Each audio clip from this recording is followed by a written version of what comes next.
Assalamualaikum warahmatullahi wabarakatuh. Allahu Akbar, Allahu Akbar, Allahu Akbar, Allahu Akbar, Allahu Akbar, Allahu Akbar, Allahu Akbar, Allahu Akbar kabira, walhamdulillahi katsira, wa subhanallahi bukratan wa asila. La ilaha illallah wa la nabuduna illa iyyahu mukhlisina lahuddin walau karihal kafirun walau karihal munafiqun walau karihal musyrikun. La ilaha illallah wa'dah sadaqa wa'dah wa nasara abdah wa azzaja jundahu wa azamal azaba wa'dah. La ilaha illallah wallahu akbar, Allahu akbar, walillahil hamd.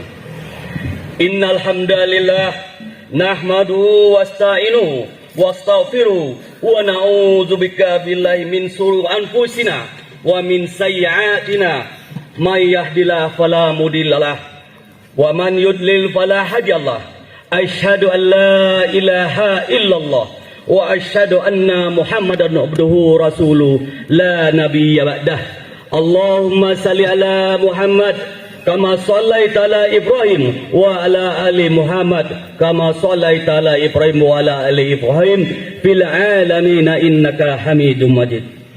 Ibadallah, usikum wa nafsi bitaqallah azza wa jalla haitsu qala tabaraka wa ta'ala a'udzu billahi minasy syaithanir rajim. Ya ayyuhallazina amanu taqullaha haqqa tuqatih wa la tamutunna illa wa antum muslimun. Ya ayyuhan nasu taqu rabbakumul ladzi khalaqakum min nafsin wahidah wa khalaqa min zawjiha wa bassa minhuma rijalan katsira wa nisaa wattaqullaha alladzi tasaaluna bihi wal arham innallaha kana 'alaikum raqiba. Hadirin jemaah salat Idul Fitri yang dimuliakan Allah Subhanahu wa taala. Hari ini 1 Syawal 1444 Hijrah. Mulai dari terbenamnya matahari di akhir Ramadan, suara gegap gempita takbir berkumandang di seluruh pelosok negeri. Dari kota, dari ke desa, bahkan ke pelosok-pelosok terpencil. Seluruh umat Islam tak henti-hentinya melafazkan kalimat takbir, tahmid dan tahlil sebagai bentuk ungkapan kebesaran Allah Subhanahu wa taala sekaligus sebagai wujud kemenangan memproklamirkan diri setelah berjuang 1 bulan penuh. Tapi apakah kesenangan dan proklamasi ini akan menjadi milik kita semua? Tentu tidak.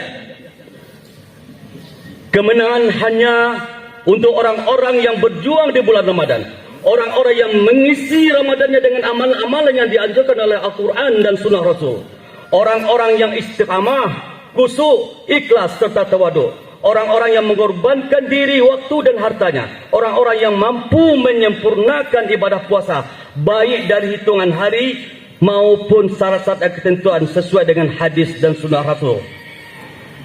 Pensucian diri, tujuan dari makna puasa itu adalah untuk mencapai kembali kepada kesucian. Pensucian diri adalah jalan yang harus dilalui diri serta penyempurnaan ciptaan Allah. Maka Allah SWT menghilhamkan kepada diri itu jalan kefasikan dan ketakwaan.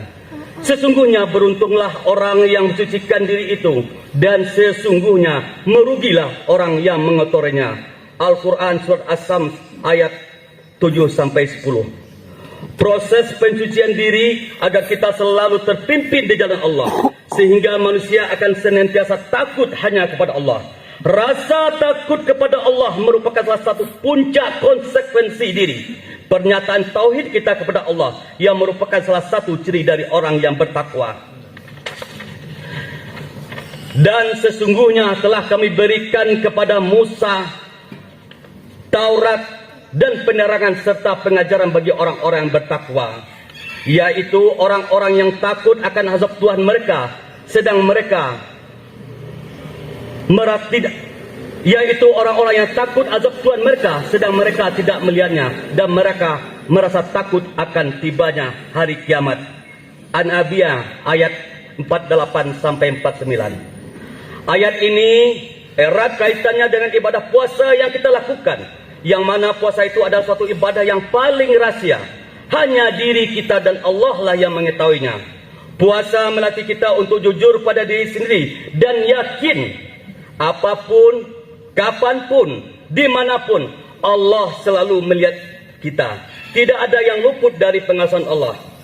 Dalam firman Allah, tidakkah kamu perhatikan bahwa sesungguhnya Allah mengetahui apa yang ada di langit dan di bumi? Tiada pembicaraan yang rahasia antara 3 orang, melainkan dialah yang keempatnya. Dan tiada pembicaraan antara 5 orang, melainkan dialah yang keenamnya. Dan tiada pula pembicaraan antara jumlah yang kurang atau lebih banyak dari itu, melainkan Allah berada bersama mereka dimanapun mereka berada. Kemudian dia memberitahukan kepada hari kiamat apa yang telah mereka kerjakan. Sesungguhnya Allah Maha mengetahui segala sesuatu. Quran surat Al-Mujadilah ayat 7. Dan sesungguhnya kami telah menciptakan manusia dan mengetahui apa yang dibisikkan oleh hatinya, dan kami lebih dekat kepadanya daripada urat lehernya. Surat Al-Kahf ayat 16. Ini adalah bentuk pengawasan langsung dari Allah. Yang kedua, bentuk pengawasan dari Allah kepada kita adalah pengawasan melalui 2 malaikat. Di dalam surat Al-Kahf ayat 17, ingat ketika 2 malaikat mencatat perbuatannya, yang satu duduk di sebelah kanan dan yang lain duduk di sebelah kiri. Kedua malaikat ini akan mencatat segala amal perbuatan kita, yang baik maupun yang buruk, yang besar maupun yang kecil. Tidak ada yang tertinggal. Catatan tersebut kemudian dibukukan dan diserahkan kepada kita. Artinya dalam firman Allah di surat Al-Kahfi ayat 49, diletakkan kitab catatan amal pada setiap orang, lalu engkau akan melihat orang berdosa merasa ketakutan yang terhadap apa yang tertulis di dalamnya. Mereka berkata, betapa celakanya kami, kitab apakah ini? Allah tidak akan, malaikat tidak akan yang kecil maupun yang besar, kecuali mencatatnya. Mereka mendapati semua apa yang telah mereka kerjakan. Tuhanmu tidak menzalimi seorang pun. Yang ketiga adalah pengawasan melalui diri kita sendiri. Allah Subhanahu wa taala melakukan pengawasan melalui diri manusia itu sendiri. Ketika kelak nanti meninggal dan telah tiba saatnya, maka anggota tubuh kita, tangan, kaki kita akan menjadi saksi bagi kita. Mulut kita akan dikunci terhadap anggota tubuh memberikan kesaksiannya. Di dalam surat Yasin ayat 65 ditegaskan, pada hari ini kami bungkam mulut mereka, tangan mereka lah yang berkata kepada kami, dan kaki mereka lah yang akan bersaksi terhadap apa yang dahulu mereka kerjakan. Tidak ada dosa lagi di antara kita. Jadi dapat kita pahami, bagi orang-orang yang mampu menjalankan ibadah puasa dengan baik, pasti setelah Ramadan akan menjadi orang yang bertakwa, orang yang jujur, orang yang tahu selalu diawasi oleh Allah, orang yang selalu dicatat oleh 2 malaikat, dan orang yang akan menjadi saksinya nanti adalah kaki dan tangan mereka, sedangkan mulut mereka dikunci. Puasa sekali adalah puasa yang sangat rahasia antara diri kita dan Allah. Kalaupun kita berpura-pura, tidak ada yang akan tahu. Baik Bapak Ibu dan hadirin, kalau memang makna jujur, kita selalu diawasi oleh Allah, malaikat, dan anggota tubuh kita bersaksi, tidak akan ada lagi yang berani melakukan perbuatan jerai. Tidak akan ada lagi pedagang yang mengulang timbangan. Tidak ada lagi pejabat yang akan korupsi. Tidak akan lagi ada maksiat di sana sini. Tidak akan lagi kezaliman di sana sini. Tidak akan lagi manusia yang memakan bahkan oli, bahkan besi. Allahu Akbar, Allahu Akbar, Allahu Akbar, walillahil hamd. Setelah Ramadan akan terjadi perubahan yang luar biasa bagi diri sendiri, keluarga, kehidupan bermasyarakat, berbangsa dan bernegara. kehidupan yang sebelumnya jauh dari kepada Allah, jauh dari masjid, penuh maksiat dan lalai akan benda Allah, akan berubah menjadi pribadi insan yang takwa sesuai tujuan puasa Ramadan itu sendiri di surat Al-Baqarah 183. Mata yang dulu sukanya melihat maksiat akan menjadi mata yang mampu melihat kebesaran dan keagungan Allah. Telinga yang dulunya sering mendengar hal yang tidak baik, mungkin gosip, fitnah, bahkan hoax, akan berubah menjadi telinga yang mendengarkan kalimat-kalimat thayyibah, nasihat, pengajaran serta ilmu yang baik. Mulut yang selama ini bercap kotor, mengumpat, mencaci, bahkan penuh kebohongan, akan merubah menjadi lisan yang selalu berzikir. Allahu Akbar. Tangan yang dulunya mengambil hak orang lain, sering memukul dan menyalib orang lain, akan menjadi tangan yang selalu berbuat kebaikan, bukan saja semua manusia, bahkan dengan alam semesta. Perut yang mungkin selama ini banyak dimasukkan dengan makanan yang tidak halal lagi berlebihan, akan menjadi perut yang bisa dikendalikan. Salah satu yang paling dasar untuk mengalihkan nafsu di perut yang kenyang adalah dengan puasa, baik itu puasa sunat maupun puasa wajib. Kalau perut kita selalu kenyang Bapak Ibu, itu akan memacu menimbulkannya nafsu-nafsu yang kadang sering ke arah nafsu negatif. Nafsu buat kita kendalikan, bukan buat kita matikan. Tetapi ketika manusia dikendalikan oleh nafsunya, dia akan lebih jahat daripada binatang. Allah berfirman di dalam surat Al-Isra Al-Araf ayat 179, dan sesungguhnya kami jadikan untuk isi neraka jahanam kebanyakan dari jin dan manusia. Mereka mempunyai hati tetapi tidak dipergunakannya untuk memahami ayat-ayat Allah, dan mereka mempunyai mata tetapi tidak dipergunakan untuk melihat tanda-tanda kekuasaan Allah, dan mereka mempunyai telinga tetapi tidak digunakan untuk mendengar ayat-ayat Allah. Mereka itu sebagai binatang ternak, bahkan lebih sesat lagi. Mereka itu orang-orang yang lalai.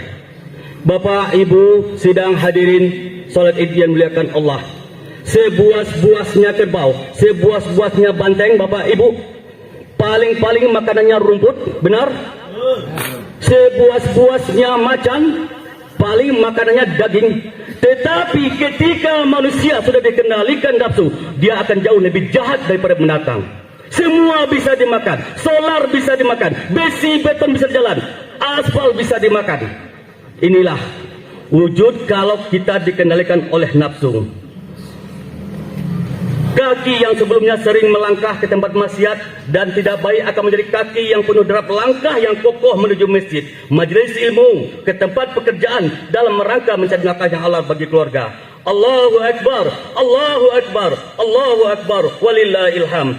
Dalam kehidupan berkeluarga, mungkin selama ini hubungan kita dengan kedua orang tua kurang bagus. Ini adalah kesempatan kita untuk semuanya datang, temui orang tua kita kalau masih hidup, bersimpuh, berlutut di hadapan dunia, mintakan maaf dan rela dari beliau. Ingat dan renungkan begitu besar jasa dan pengorbanan mereka berdua, mulai dari Muna mengandung 9 bulan, menyusui, memandikan dan merawat kita tanpa kenal lelah. Bunda rela tidurnya kurang di malam hari demi menjaga sebuah hatinya, rela kadang menahan lapar demi anaknya bisa makan. Sang ayah juga dalam mencari nafkah mungkin tidak seberuntung yang lain, begitu lelah banting tulang, peras keringat. Bagi mereka yang sebagai karyawan atau buruh kasar bahkan tidak jarang dapat bentakan dan kasar dari sang majikan. Semua beliau tahan, tidak pernah mengeluh di depan istri dan anaknya. Semua itu bisa terobati ketika dipastikan anak dan istrinya bahagia dan kebutuhannya terpenuhi. Kalaupun beliau berdua atau salah satu telah tiada, masih ada bakti kepada orang tua. Doakan mereka, minimal solat 5 waktu, ziarahi kubur mereka. Pastikan di setiap hari kita selalu panjatkan doa buat mereka sehingga mereka terelak dari sisaan kubur. Allahu Akbar, Allahu Akbar, Allahu Akbar, walillahil hamd. Kehidupan kita dalam masyarakat yang selama ini masa bodoh, tidak mau, cuek dengan kehidupan orang lain, bahkan selalu bikin susah dan sumber keributan serta perpecahan dalam masyarakat, akan merubah jadi pribadi yang mempunyai kepekaan sosial yang tinggi menjadi pribadi yang menyejukkan dan menyenangkan. Ingat, dalam sebuah kisah perjalanan seekor ulat yang kita di Minangkabau dinamakan ulat bulu. Warnanya hijau, badannya penuh bulu, yang kalau kita kena bulunya tersebut menimbulkan rasa gatal yang luar biasa, yang akhirnya menjadikan penyakit kulit yang sangat menjijikkan. Karena merasa bersalah, sang ulat tadi minta ampun kepada Allah. Dia istighfar siang malam sampai banjir air liur di mulutnya. Akhirnya liur tersebut dalam proses selanjutnya menjadi lembaran-lembaran serat yang seterusnya berubah jadi kepompong. Setelah proses dalam beberapa waktu, kepompong yang awalnya berasal dari seekor ulat yang menjijikkan, menyusahkan, merubah menjadi sebuah kupu-kupu yang indah dan menyenangkan. Sama juga dengan kita selama ini. Lebih kurang 1 bulan kita istighfar, minta ampun dan bersedih diri, melakukan penyesalan diri, pengaduan diri. Tentu setelah Ramadan akan menjadi insan yang menyenangkan bagi masyarakat. Allahu Akbar, Allahu Akbar, Allahu Akbar, walillahil hamd. Dalam berbangsa dan bernegara, kita umat Islam paling depan dalam menjaga persatuan dan kesatuan serta keutuhan NKRI. Kita tidak mau bangsa ini tergadai kepada negara lain. Kita tidak mau bangsa ini terputus. Kita harus bangkit dan terus maju ke depan. Tidak boleh mundur sekutu. Inilah makna takbir Allahu Akbar di hari ini. Dengan semangat takbir yang kita kumandangkan hari ini akan menjadi modal yang dasar untuk kita berjuang demi kepentingan bangsa yang kita cintai. Kalimat takbir yang kita lontarkan, bahkan pekik takbir yang akan menguncang ars Allah Subhanahu wa taala. Allah yang akan merubah semuanya. Tidak ada yang sulit bagi Allah. Bisa saja Allah menghancurkan satu negeri tanpa perlu campur tangan orang lain, atau Allah memakmurkan suatu negeri apabila umatnya beriman. Bung Tomo di dalam perjuangan mengatakan, saya tidak punya cara dan kata-kata lain untuk menyatukan dan memanggil putra-putra terbaik bangsa untuk berjuang demi kemerdekaan selain kata-kata Allahu Akbar, Allahu Akbar, Allahu Akbar, walillahil hamd. Setelah Ramadan, jiwa yang tenang, nafsul mu'minah, hati yang suci, kalbun salim, merupakan ciri orang yang bertakwa yang diperoleh dari proses pencucian diri di bulan Ramadan. Jiwa yang tenang dan hati yang suci sebagai wujud nyata dari ketakwaan seseorang merupakan kondisi dasar untuk melakukan proses hidup rabani berikutnya. Sehingga Al-Quran, As-Sunnah dapat diterima secara murni dan benar, serta mampu diaplikasikan dalam kehidupan baik individu, keluarga, masyarakat, dan bernegara. Sebaliknya, menangislah hari ini sejadi-jadinya, menyesallah sehari-hari jadi sejadi-jadinya. Bagi mereka yang Ramadan berlalu begitu saja tanpa dapat apa-apa dari Ramadan, mereka hanya dapat pahala menahan lapar dan dahaga. Ramadan tidak memberikan perubahan bagi kehidupan selanjutnya. Ramadan hanya sebagai ibadah rutin yang dijalankan tanpa ada rasa keimanan. Yang penting kewajiban terpenuhi. Lebih parah lagi, Ramadan dirasakan suatu ibadah yang sangat berat, suatu ibadah yang sangat mengekang kebebasan. Jujur, mari kita lihat efek setelah Ramadan. Berapa persenkah mampu merubah umat Islam setelah Ramadan? Kalau bisa saja 10% Bapak Ibu, setiap Ramadan mampu merubah umat Islam, tentu dari Ramadan ke Ramadan akan terjadi perubahan yang luar biasa dalam kehidupan umat. Barometer yang paling gampang kita lihat setelah Ramadan, apakah ada terjadi penambahan yang rutin sholat padu ke masjid? Apakah ada penambahan jemaah yang istiqamah baca Quran, sholat suruk, doa dan lain? Berkurangkah tempat maksiat? Berkurangkah pelaku-pelaku kejahatan? Berkurangkah para koruptor? Berkurangkah para korban narkoba dan lain sebagainya? Jujur, kita semua rindu dan berdoa kepada Allah Subhanahu wa taala. Berilah kami hidayah ya Allah, berilah kami hidayah Rabb. Suasana yang begitu semaraknya dan tentram, aman, damai, menyejukkan, melembutkan hati dalam beribadah di bulan Ramadan yang baru meninggalkan kita, bisa kita pertahankan dan istiqamah di luar Ramadan. Masih segar dalam ingatan kita dan masih terpampang rasanya di pelupuk mata para anak-anak remaja, bapak-bapak dan ibu-ibu, bahkan kakek nenek, begitu semangatnya dalam beribadah dan meramaikan masjid. Apakah suasana tersebut akan segera berakhir seiring berlalunya Ramadan? Apakah wajah anak kita, remaja kita yang begitu aktif di bulan Ramadan, baik sholat berjamaah, tadarus Al-Quran, akan juga hilang dari pandangan kita? Apakah nanti ketika sholat berjamaah, kita salam ke kanan dan ke kiri, hanya kita lihat wajah-wajah orang yang tua, wajah-wajah yang sudah berumur, wajah-wajah mereka tidak kita lihat lagi. Mereka sudah disibukkan dengan permainan dan senda gurau dunia. Generasi seperti inikah yang akan menggantikan kita setelah kepergian kita nanti? Apakah akan juga hilang Jemaah bapak-bapak dan ibu yang begitu ramai bertadarus Al-Quran, bahkan banyak yang jemaah setelah habis salat subuh zikir baca Al-Quran sampai waktu suruh. Saf masjid yang dulunya terisi dengan baik, apakah setelah Ramadan akan tinggal 1 atau 2 saf saja, atau bahkan lebih parah dari itu? Tentu ini sangat menyedihkan kita semua. Padahal yang memberikan kita keamanan, ketentraman, kesejukan dan pikiran adalah masjid. Kehidupan kita dari masjid. Setelah kita kebanyakan nikah di masjid, meninggal disolatkan di masjid. Di zaman Rasulullah waktu beliau hijrah dari Mekah ke Madinah, yang paling pertama dilakukan Rasulullah adalah membangun masjid yang dipakai buat mengatur umat, menyelesaikan persoalan, tempat bersimpuh, berserah diri, memohon hidayah, ampunan dan pertolongan Allah Subhanahu wa taala. Masjid adalah tempat yang paling cocok untuk mengadukan segala persoalan dan keinginan kita pada Allah Subhanahu wa taala. Jadi, kalau kita banyak persoalan, kita tidak perlu repesing jauh-jauh ke sana sini. Masuklah ke masjid, berserah di sini, minta campur tangan Allah dalamnya. Insya Allah ketenangan kedamaian jiwa akan kita miliki. Masjid adalah habitatnya orang muslim, sebagaimana ikan habitatnya di air. Ikan kalau berani tinggalkan air, ibarat mampus. Begitu juga kalau umat jauh dari masjid, akan jiwanya, hatinya akan mati. Kalau hati sudah mati, tidak ubahnya seperti bangkai yang berjalan. Sangat bersyukur kita yang diberikan kesehatan panca indera dan organ tubuh yang lengkap, suasana aman, fasilitas sangat lengkap, jarak yang sangat dekat. Tidak ada alasan lagi bagi kita tidak sholat ke masjid. Khusus laki-laki, tidak ada alasan untuk tidak sholat berjamaah ke masjid.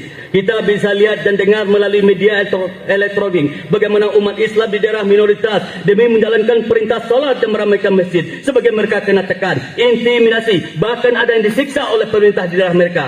Kita di sini apalagi yang kurang? Semuanya terpenuhi. Masjid begitu mewah, fasilitas MCK dan wudhu yang begitu baik, karpet yang empuk, dan ruangan yang rata sekarang pakai AC, yang bisa memberikan keleluasaan dan kesejukan kita dalam beribadah tanpa ada gangguan sedikit pun. Tapi masih saja kita malas-malas untuk masjid. Ini sangat menyedihkan buat kondisi umat yang sekarang sudah terpuruk, akan tambah terpuruk lagi. Krisis moral dan keimanan yang melanda seluruh lapisan masyarakat, tidak saja di kota-kota besar, bahkan sudah melanda sampai pelosok kampung. Tidak saja terjadi pada orang kecil, bahkan para kaum intelektual, pejabat juga tidak luput dari kancil moral dan keimanan. Akan lebih parah lagi, orang yang berilmu, intelektual, tanpa iman, bisa menghalalkan segala cara demi kepentingan pribadi, keluarga dan kelompoknya. Tak bisa kita pungkiri terjadinya korupsi, grafitasi, dan banyak kejahatan yang berdasi yang menghancurkan sendi-sendi ekonomi, membuat masyarakat kehilangan daya beli, pengangguran dan kemiskinan makin tinggi. Keadilan sosial bagi seluruh rakyat masih jauh dari harapan, dirusak dan dihancurkan oleh segelintir orang yang kelompok yang rakus, tamak, zalim, tidak punya harga diri dan martabat. Tidak bisa pula kita pungkiri banyak dari pejabat pemerintah dan wakil rakyat yang dulu kita harapkan sebagai penopang kepentingan rakyat kecil, malah sibuk dengan kasus kekayaan, aset, rumah, gedung, pola hidup mewah. Sebagian wakil rakyat yang dulu kampanye begitu simpati dengan selalu membaca ayat kursi sebagai pengakuan tidak kepercayaan diri terhadap ilah Rabbi, berjanji dengan sepenuh hati akan membela dan memperjuangkan nasib masyarakat kecil dan berjuang untuk bertewi. Setelah duduk di kursi, ayatnya lenyap begitu saja, tinggallah kursinya. Allahu Akbar, Allahu Akbar, Allahu Akbar, Allahu Akbar, walillahil hamd. Di hari pengakuan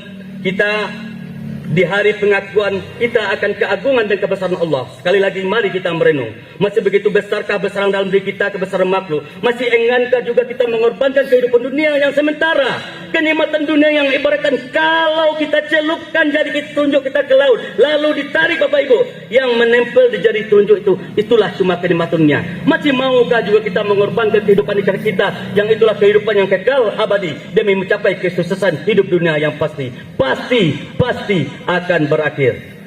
Kiamat besar atau kubro mungkin tidak kita ketemui, tapi yakinlah kiamat kecil, yaitu kematian, kepastian yang pasti datang pada diri kita ini, tidak ada kita yang tahu. Dunia bukanlah tempat kita tinggal selamanya, tapi hanya transit sebentar saja untuk menyiapkan bekal untuk menuju kehidupan kekal di akhirat nanti. Kita yang akan meninggalkan dunia Dan itu pasti dan pasti. Cuma tunggu nomor antrian yang kita tidak tahu kapan nomor antrian kita dipanggil. Bisa jadi hari esok, bisa hari ini, bisa lusa, dan seterusnya. Tidak seorang pun yang bisa mengetahuinya. Maka sebaik-baiknya umat adalah orang yang mempersiapkan dirinya untuk menyambut kepastian yang pasti datang. Tidaklah apa-apa kita kehilangan pangkat, jabatan, kekayaan, kemuliaan dunia, popularitas, asal jangan kehilangan Allah. Tidaklah apa-apa kita ditinggalkan saudara, sahabat, penggemar ataupun follower, asal jangan ditinggalkan Allah. Mari kita hadirkan Allah setiap langkah kehidupan kita dunia ini. Kita mohon Allah ikut campur tangan dalam setiap usaha kita dan urusan kita. Insya Allah kita akan mendapatkan kebahagiaan hidup di dunia dan akhirat. Amin, amin, ya rabbal alamin. Barakallahu fikum fil Qur'ani karim wa nafa'ini wa iyyakum bima fihi minal ayati wal dzikrin wa taqabbal minni wa minkum tilau innahu huwas samiul alim wa qur rabbi warham wa anta khairur rahimin.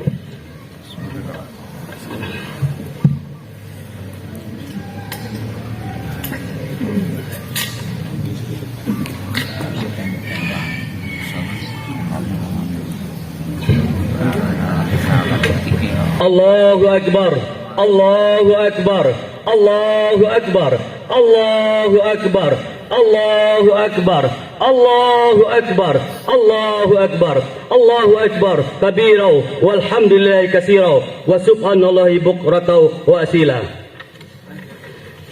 Alhamdulillahillazi lahu ma fis samawati wa ma fil ard wa lahul hamdu fil akhirati wa huwal hakimul khabir. Asyhadu an la ilaha illallah wa asyhadu anna Muhammadan abduhu wa rasuluh la nabiyya ba'da. Allahumma salli ala sayidina Muhammad wa ala ali Muhammad kama shallaita ala Ibrahim wa ala ali Ibrahim fil alamin innaka Hamidum Majid.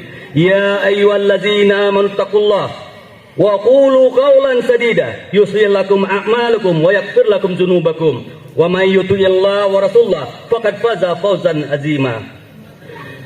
Sedang hadirin salat Id yang muliakan Allah, kemuliaan, kesuksesan, kebahagiaan hanya terletak kepada menjalankan iman yang benar, hanya terletak berada di dalam menjalankan Al-Quran dan Sunnah yang benar. Kemuliaan, kesuksesan, kehebatan bukan terletak dari badan yang besar, bukan terletak dari pangkat yang tinggi, bukan terletak dari harta yang kaya. Banyak orang-orang yang kaya, banyak orang hebat tidak menemukan kesuksesan dalam bagian hidupnya karena jauh dari nur Allah Subhanahu wa taala. Innallaha wa malaikatahu yusholluna 'alan nabi ya ayyuhallazina amanu shallu 'alaihi wa sallimu taslima. Allahumma fir lil muslimin wal muslimat wal mu'minin wal mu'minat al hayya'in amwat. Rabbana zalamna anfusana wa illam taghfir lana warhamna lanakunanna minal khasirin. Rabbana la tu'akhidna in nasina aw ta'na. Rabbana wa la tahmil alaina isran kama hamaltahu 'alal ladzina min qablina. Rabbana wa la tu'amilna ma la taqata lana bih wa'fu anna wa'fu anna wa'fu anna waghfir lana warhamna anta maulana fansurna 'alal qaumil kafirin. Ya Allah, ya Rabb, di pagi hari yang fitri ini kami bersujud mohon ampunan dari doamu. Ampunilah dosa-dosa kami ya Rabb. Ampunilah dosa hati kami ya Rabb yang masih penuh keingkaran, iri, dengki, ujub, sombong dan masih bersarang kebesaran makhluk. Ampuni dosa mata kami, ampuni dosa telinga kami, ampuni dosa lisan kami, ampuni dosa tangan kami, ampuni dosa perut kami, ampuni dosa faras kami, serta ampuni dosa kami. Ampuni dosa kedua orang tua kami, pengorbanan yang tak mungkin bisa kami balas. Hanya keridhaan-Mu yang kami harapkan. Semoga kedua orang tua kami Engkau kasihi ya Rabb, Engkau sayangi, Engkau jaga dengan penuh rahmat-Mu. Bagi mereka yang masih hidup, berilah beliau kesehatan, bimbinglah mereka selalu dalam jalan-Mu, kuatkanlah imannya, kuatkanlah batinnya. Bagi mereka yang telah menolong kami, lapangkanlah kuburnya, permudah hisabnya, dan masuklah ke dalam surga-Mu. Ampunilah dosa-dosa saudara kami ya Allah. Ampuni dosa guru-guru kami, ampuni dosa-dosa pemimpin kami, beri mereka hidayah, beri mereka hidayah ya Allah, beri mereka hidayah. Berilah kami semua hidayah-Mu ya Rabb.